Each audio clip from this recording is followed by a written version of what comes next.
You'll do fine. So let's just focus on getting you through your first week, okay? Let's see. First, there's an introductory greeting from the company that I'm supposed to read. It's kind of a legal thing, you know. Welcome to Freddy Fazbear's Pizza, a magical place for kids and grown-ups alike, where fantasy and fun come to life. Fazbear Entertainment is not responsible for damage to property or person. Upon discovering that damage or death has occurred, a missing person report will be filed within 90 days or as soon as property and premises have been thoroughly cleaned and bleached and the carpets have been replaced. Blah, blah, blah. Now, that might sound bad, I know, but there's really nothing to worry about. The animatronic characters here do get a bit quirky at night, but do I blame them? No. If I were forced to sing those same stupid songs for 20 years and I never got a bath, I'd probably be a bit irritable at night too. So remember, these characters hold a special place in the hearts of children and we need to show them a little respect, right? Okay. So just be aware, the characters do tend to wander a bit. They're left in some kind of free roaming mode at night. Something about their servos locking up if they get turned off for too long. They used to be allowed to walk around during the day, too, but then there was the bite of 87. Yeah, it's amazing that the human body can live without the frontal lobe, you know? Now, concerning your safety, the only real risk to you as a night watchman here, if any, is the fact that these characters, if they happen to see you after hours, probably won't recognize you as a person. They'll most likely see you as a metal endoskeleton without its costume on. Now, since that's against the rules here at Freddy Fazbear's Pizza, they'll probably try to forcefully stuff you inside a Freddy Fazbear suit. Now, that wouldn't be so bad if the suits themselves weren't filled with cross beams, wires, and animatronic devices, especially around the facial area. So you can imagine how having your head forcefully pressed inside one of those could cause a bit of discomfort and death. The only parts of you that would likely see the light of day again would be your eyeballs and teeth that pop out the front of the mask. Yeah, they don't tell you these things when you sign up. But hey, first station of the breeze. I'll chat with you tomorrow. Check those cameras and remember to close the doors only if absolutely necessary. Gotta conserve power. Alright, good night.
active as the week progresses.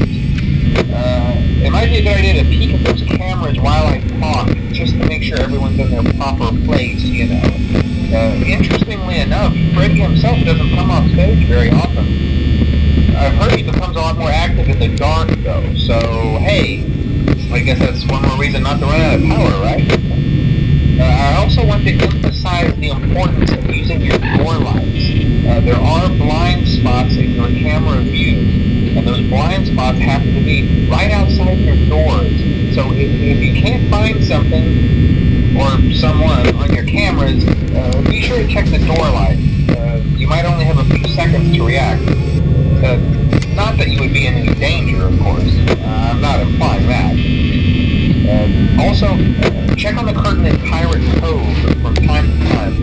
The character in there seems unique, and if he becomes more active if the cameras remain off for long periods of time, I guess he doesn't like being watched. I don't know. Anyway, I'm sure you have everything under control. Talk to you soon.